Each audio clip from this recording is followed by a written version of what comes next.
कुठे नेऊन ठेवलाय महाराष्ट्र माझा, हे असं सध्या प्रत्येक दिवंगत नेत्याला स्वर्गातून म्हणावं असं वाटत असेल. कारण आधीचा महाराष्ट्र आणि आत्ताची सत्ता आणि विरोधी यांच्या कचाट्यात सापडलेला महाराष्ट्र बघून सर्वांनाच फरक पडत असेल.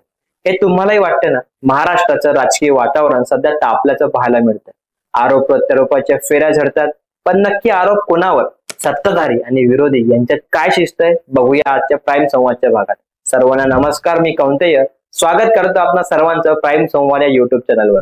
पूर्वीचं देशांतर्गत किंवा एखाद्याचं राज्य मिळवायचं असेल तर युद्ध शस्त्रांनी व्हायचं, पण आता एकमेकांची शाब्दिक अस्त्रे एकमेकांवर सोडली जातात आणि या युद्धाला सत्ता हाती येईपर्यंत आणि त्यानंतर सुद्धा अंत नसतो. तुम्हाला हेच वाटतं ना? आणि हे असंच काहीसं महाराष्ट्रात घडतंय. निमित्त अंधश्रद्धा निर्मूलन समितीचे संस्थापक श्याम मानव यांनी केंद्रीय यंत्रणांच्या गैरवापराबाबत घेतलेल्या पत्रकार परिषदेचं.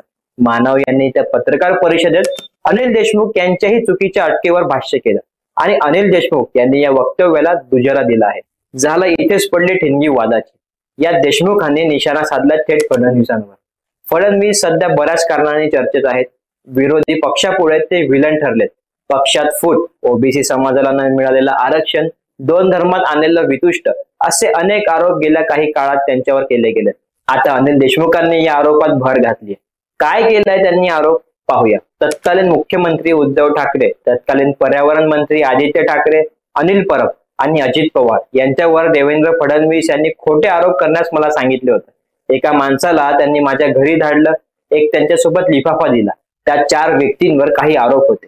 त्याचबरोबर हेही सांगितलं होतं की मी जर या आरोपपत्रावर सही केली तर माझ्या मागे ईडी सीबीआय लागणार नाही. ते आरोप खरे असल्याचं सांगून मी सही केली असती तर हे लोक अडचणीत आले असते. मात्र मी तसं केलं नाही, त्यामुळेच मला अटक करण्यात आली. उद्धव ठाकरे यांच्या बरोबरच आदित्य ठाकरे यांनीही अडकवण्याचा हा डाव होता.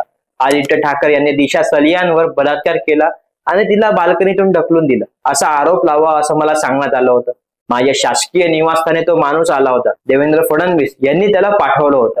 या सगळ्यांचे पुरावे माझ्याकडे आहेत. माझ्याकडे कोण माणूस आला होता हे वेळ आल्यावर मी नक्कीच सांगेन. याच आरोपावरून ते हेही म्हणाले, मी जर त्यांच्या दबावाला 3 वर्षापूर्वी बळी पडलो असतो तर त्याच वेळी आमची असली सत्ता पडली असती आणि पक्षही फुडला असता. मी त्याची ही ऑफर मान्य केली नाही, म्हणूनच माझ्या मागे ईडी आणि सीबीआय लावून मला तुरुंगात टाकण्यात झालं. हा गौप्यस्फोट अनिल देशमुखांनी केला.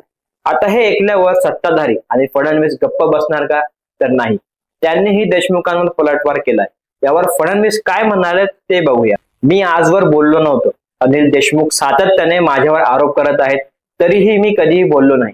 कारण मी कोणालाही डूब धरून राजकारण करत नाही. मी कोणाच्या नादी लागत नाही. कोणी माझ्या नादी लागले तर मी सोडत नाही.